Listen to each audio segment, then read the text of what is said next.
sejam bem-vindos a mais uma sessão de Medicina Interna da Sociedade de Radiologia do Rio de Janeiro. Meu nome é Rômulo Varela, e hoje a gente vai falar de um tema que eu acho bem interessante para mim, assim, porque é um tema do meu dia a dia, né, que é o câncer de próstata. Eu vejo bastante exames de ressonância, e uma doença super prevalente na população, né, e além de falar da ressonância, eu também trouxe um grande amigo meu, o urologista, o Thiago Cardoso, ele que é pioneiro na biópsia transperineal aqui no Rio de Janeiro, é sócio fundador da clínica Urotarget. Bom dia, Thiago, obrigado pelo convite. Bom dia, Rômulo. Então, hoje eu... Pode falar. Na verdade, esse convite aí, me sinto muito honrado de participar dessa sessão, e convite vindo de você, que é um amigo pessoal e uma pessoa que eu admiro como profissional, e estou sempre esbarrando nos seus laudos lá na minha clínica. Para mim é um prazer imenso. Então, eu programei para hoje uma aulinha, primeiro, minha, sobre atualizando o papel da ressonância nesse contexto do diagnóstico do câncer de próstata, né? E depois o Thiago vai vir falar para a gente a experiência dele com a biópsia por fusão e transperineal, né, que é um tema novo, assim, acredito que muita gente ainda não conheça, então é até importante para divulgar, e acredito que no futuro próximo, assim, a gente vai cada vez mais ouvir falar sobre esse tema, né? Então, vamos lá.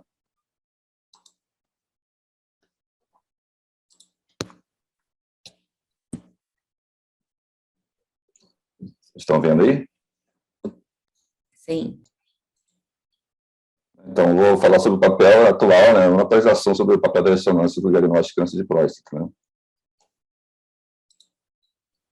Então, eu vou falar, acho que eu vou passar. Eu vou começar, então, com um casinho, um paciente de 68 anos, um PSA total de 19,2, que ele já tinha 2 biópsias negativas, e aí só depois da segunda biópsia que resolveram pedir uma ressonância para ele, né? Então, a gente tem aqui no estudo de multiparamétrico da próstata, na sequência T2, né, a sequência muito importante para demonstrar a anatomia, que é feita nos 3 planos. A gente vê aqui, né, a zona periférica, a zona de transição com hiperplasia, e essa extensa área anterior com o sinal intermediário T2, contorno irregular, né, o aspecto expansivo, essa característica assim, lenticular, né, ou fusiforme, né, lesão bem extensa aqui no plano axial, no plano sagital, vindo desde a base até o ápice, e aqui também no plano coronal. E aqui na sequência de difusão, né, então uma sequência importante, porque mostra para a gente a celularidade, né, quando a gente vê o hipersinal na difusão e o hipossinal no mapa de ADC, isso infere uma alta celularidade, então corrobora com o achado do T2, né, que é essa lesão extensa anterior lenticular, aqui a correspondência com T2. E a perfusão, né, a sequência que mostra a neoangiogênese, né, um estudo dinâmico após contraste, aqui em mapa colorido, aqui a fusão com o T1, né, mostrando a área da lesão, a hiperplasia tem uma perfusão aumentada normalmente, e a gente pode ter essa análise também visual, né, do mapa, ou então fazer análise em curvas, né, aqui comparando a lesão com a zona periférica, a gente vê que a lesão tem um washin, né, que é um realce precoce, e o washout, a lavagem, isso tudo caracteriza essa neoangiogênese, vasos neoformados com alta permeabilidade capilar, né? Então, nesse caso, aplicando o PIRADS, né, a gente tem uma tabela, um algoritmo, né, de caracterização específico para a zona de transição, outra para a zona periférica. Nesse caso, uma lesão grande, anterior, lenticular, mal definida, com restrição de difusão maior que 1,5 centímetros, PIRADS 5, ou seja, uma alta probabilidade para neoplasia clinicamente significativa. Então, nesse caso, mostra bem como que a ressonância é importante no primeiro momento, quando está suspeitando do câncer de próstata, de pedir a ressonância. Nesse caso, o paciente acabou perdendo tempo, né, fez 2 biópsias, que não pegaram a lesão que é anterior, né, que, então, essa é uma condição relativamente comum, né, você tem biópsia negativa e a lesão está bem vista na ressonância no estroma anterior. Então, esse paciente já tinha metástase aqui no pubis, né, e uma linfonomegalia ilíaca externa esquerda, né. Então, é importante, além do estudo multiparamétrico, né, com um aparelho de boa qualidade, né, o laudo estruturado e seguindo até as orientações do próprio PIRADS, né, e ilustrado, né, para ajudar o entendimento da lesão e até para orientar a biópsia, né. Então, Os dados importantes aqui é o peso, a densidade do PSA, né, que é um fator importante que eu vou falar, a descrição da lesão, a classificação PIRADS, e também é possível fazer esse mapeamento da lesão, com esse esquema ilustrativo, para também orientar a biópsia.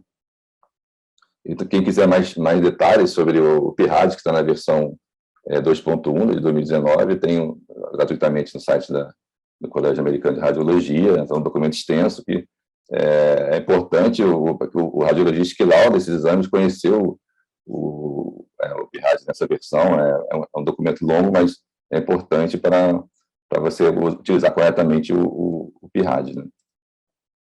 Então, essa aqui é a versão 2.1 2019, né? Então, como eu falei, a gente tem a caracterização da zona periférica, da zona de transição, utilizando o estudo multiparamétrico, né? T2, difusão e o estudo dinâmico, aqui a DCE, né? E é importante lembrar que o PIRADS ele fala da doença que é clinicamente significante, né? Ele não é para câncer em geral, ele é para identificação, detecção, caracterização de doença clinicamente significante. Então, desde 1, a doença significante altamente improvável, ao 5, que é o caso que eu mostrei, altamente provável, uma lesão grande, né? Esse slide também é importante para a gente entender um pouco do PIRADS, que hoje em dia ainda vejo algumas pessoas que interpretam equivocadamente o score, né? Então, é importante lembrar que uma ressonância positiva, como o PIRADS 4 ou 5, né, que é considerado positivo, não é sinônimo de câncer, né? Então, no 4, a gente tem aqui benigno, mais de 50%, né? E o 5, a maior parte dos casos são de neoplasia, aqui, desde o pouco agressivo, né, ISUP1, até o ISUP5, né? E muitas vezes isso ocorre por falsos positivos como prostatite, né? E também o PIRADS ele não é sinônimo de biópsia, né? Vai depender do risco do paciente, né? Tem alguns scores de risco, esse aqui é o de Rotterdam, né? Essa tabelinha mostra bem uma orientação de qual conduta de acordo com o PIRADS, né? Então, indo desde um PIRADS 5, né? Um achado que é altamente suspeito, mesmo com paciente com baixo risco, é indicado fazer a biópsia. E mesmo um paciente com uma ressonância negativa, né, PIRADS 1 e 2, mas se o paciente tem alto risco, tem história familiar, a cinética do PSA desfavorável, né, o tempo de dobra rápido, enfim, e isso, nesse caso também deve ser considerada a biópsia. E hoje em dia também tem se falado bastante da ressonância biparamétrica, né, que utiliza apenas a difusão T2, descartando então o contraste, né, o estudo dinâmico. E por quê? Porque ela menos tempo, né, menor custo, né, a ressonância é um exame caro, e menos efeitos adversos do contraste, possíveis do contraste. Já tem até uma literatura robusta sobre a ressonância biparamétrica, né, essa meta-análise e revisão sistemática de 2018, né, com 20 estudos, mais de 2.000 pacientes. A gente vê que a curva ROC aqui, da biparamétrica e multiparamétrica, é bem parecida, né, com um ponto aqui perto de 0,8, né? A multiparamétrica talvez um pouquinho melhor, né, nesse ponto aqui sumarizado. Esse estudo também é interessante, porque ele combinou, então, ele avaliou a performance da ressonância biparamétrica combinada com a densidade do PSA para descartar o tumor clinicamente significativo, né? Com 808 pacientes, então, quando tinha essa combinação, né, de densidade do PSA acima de 0,15 e o PIRADS positivo, né, 4,5, isso levou a uma redução de 41% de biópsias e de 45% de câncer não significante, né? Então, tudo que a gente quer, né? Biópsias necessárias, obviamente, né? Com o advento da biparamétrica, começou a se questionar, então, seria a ressonância biparamétrica, o manogram, né, o equivalente à mamografia do homem, o exame de screening para câncer de próstata. Isso está sendo bastante discutido, ainda não tem uma conclusão clara sobre esse assunto. Esse artigo aqui da Nature Reviews Urology, de 2020, exatamente trouxe essa discussão, né, de repensando o screening de câncer de próstata, questionando se a ressonância seria um método alternativo, né? Então, ele até sugere esse algoritmo, né, de você utilizar o PSA com um threshold, né, um ponto de corte máximo, a sensibilidade de 1. Então, se o PSA acima de 1, fazer ressonância biparamétrica. Se for normal, fazer a biópsia guiada pela ressonância, né? E se for a lesão equívoca, PIRADS-3 se repete, e se for normal, você continua o screening aqui de 5 a 10 anos. Né? Agora eu vou mostrar mais um caso, um paciente de 67 anos, já com 3 biópsias negativas. Em 2015, ele tinha um PSA de 7,5 e uma densidade 0,18, bem alta. E a ressonância foi negativa. Em 2017, aumentou para PSA de 10, densidade 0,24, continua negativa. 2019, PSA 12,7, foi quando foi feita mais uma biópsia, e veio um Gleason 6 na imunistoquímica, né? Enfim, continuou aumentando o PSA, continuou acompanhando, né? Veio uma lesão de baixo grau aqui, né? E foi quando pensaram em fazer um PET PSMA. Nesse momento já estava com uma densidade de PSA 0,38, né? E mostrou uma captação bem importante nessa região anterior à direita. E foi então feita a biópsia guiada por fusão com a ressonância, aqui mostrando a biópsia da lesão, e veio um Gleason 8, né? 4+4. E a gente retrospectivamente a gente vê que é essa área aqui mais hiperintensa em T2, né? Então, aí não tem restrição de fusão, é um sinal também que não é suspeito, e isso deve provavelmente para um tumor mucinoso, né? Que tem essas características, né? Então, é um possível falso negativo aí da ressonância. Está aí a lesão.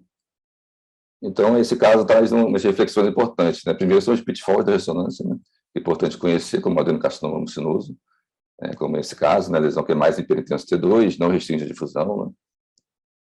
E também a prostatite, né? Então, a prostatite focal, ela pode se simular, ela vai se comportar como uma lesão RADS 3 ou 4 ou 5, e ela é responsável por aquele percentual alto ali de achados benignos na ressonância PIRADS 4, né? E é lembrado o PET-PSMA na detecção em casos como esse, em que a ressonância negativa ou inconclusiva, biópsia negativa, então ele não é muito utilizado nesse contexto de diagnóstico, é mais para estadiamento, reestadiamento, mas é importante lembrar também para esse fim. E a importância da biópsia guiada por fusão, né, para ser certeiro no diagnóstico da doença, que é importante ser diagnosticada, que é de alto risco, né? Então, qual que é o problema da biópsia sistemática, né? Ela pode pegar, então, lesões são clinicamente insignificantes, né? Então, você não quer achar essa lesão. A gente pode pegar a periferia de uma lesão significante, e nessa periferia a gente sabe que pode ter graus menores, né? Então, você subestadiar, achar que é um grau baixo, não é. Se não pegar a lesão, seja porque não pegou mesmo, ou seja porque é uma lesão anterior de difícil localização, anterior à uretra, enfim. E aproveitar e fazer o merchan aqui, depois o Thiago faz o merchan dele, que no Sunlook nós temos um ultrassom capaz de fazer essa biópsia por fusão, né? São aparelhos que são mais caros, não são muito disponíveis, né? E ele permite, então, fusionar a imagem real time, né? A imagem da ressonância com o ultrassom, e identificando a lesão, fazendo a biópsia precisa da lesão suspeita. O Thiago vai poder falar um pouquinho mais para a gente. Então, esse contexto aqui que já tem de literatura, né, tem bastante coisa, essa revisão sistemática e meta-análise, né, com mais de 3.000 pacientes, hoje comparando a biópsia sistemática e por fusão, demonstrou que a detecção de câncer é semelhante, né, o câncer em geral, mas a biópsia por fusão, ela aumenta em pacientes que já tiveram biópsia prévia negativa, aumenta a detecção, reduz a detecção de câncer insignificante e aumenta de câncer significante, então, ou seja, tudo que a gente deseja, né. E sobre esse assunto, né, esse artigo aqui da Nature Reviews Urology, também, em 2018, que ele com base em 2 grandes estudos, né, o Precision, que é de biópsia guiada versus biópsia sistemática, né, estudo do New England, e o estudo da Lancet, né, que avalia a acurácia da ressonância multiparamétrica, né, ele sugere um algoritmo bem simples, né, de conduta, o seria o ideal, né, no mundo ideal, conduta do paciente com suspeita de câncer de próstata, né? Então, todos os pacientes com suspeita de fazer ressonância, ela é normal, você vai ou seguir o follow-up de rotina, ou fazer biópsia sistemática mesmo, se tiver os sinais de alerta, né? Ou seja, os fatores para doenças de alto risco, né? A história familiar, enfim. E se for normal, tiver um achado focal suspeito, fazer biópsia guiada, né? E isso tudo então leva à pergunta, né? Qual seria o padrão ouro no diagnóstico do câncer de próstata? E talvez seja o PET-RM, né? Porque ele combina toda a acurácia da ressonância multiparamétrica, né? A capacidade de detalhamento anatômico, avaliação funcional com a difusão e a perfusão, e também com o radiofármaco, né, específico para o antígeno de membrana prostático, né, que é o PSMA. Então, já tem estudos avaliando a performance do PET-RM, são bem promissores, né? Até essa meta-análise aqui com 50 estudos, mais de 2.000 pacientes, a gente compara aqui a curva ROC do PET-RM, né, bem superior aos outros métodos, né, acessibilidade de quase 95, especificidade de 91, mas é um método assim, muito pouco disponível, no Brasil tem 2, só em São Paulo, então é um pouco fora da nossa realidade, né? E outros recursos que a gente pode utilizar na ressonância de próstata, com inteligência artificial, né? É a volumetria, que é um projeto, um algoritmo que foi desenvolvido pela DASA, a gente está em fase de implantação, né? Ele faz a volumetria automática da próstata, né? Ele faz a segmentação da próstata e dá o volume, né? É uma ferramenta que vai auxiliar o trabalho dia a dia do radiologista. E mais interessante ainda, então, é a inteligência artificial para detectar e caracterizar lesões, né? Isso já tem na literatura, esse artigo, ele avalia isso, um artigo da Radiology de 2019, né?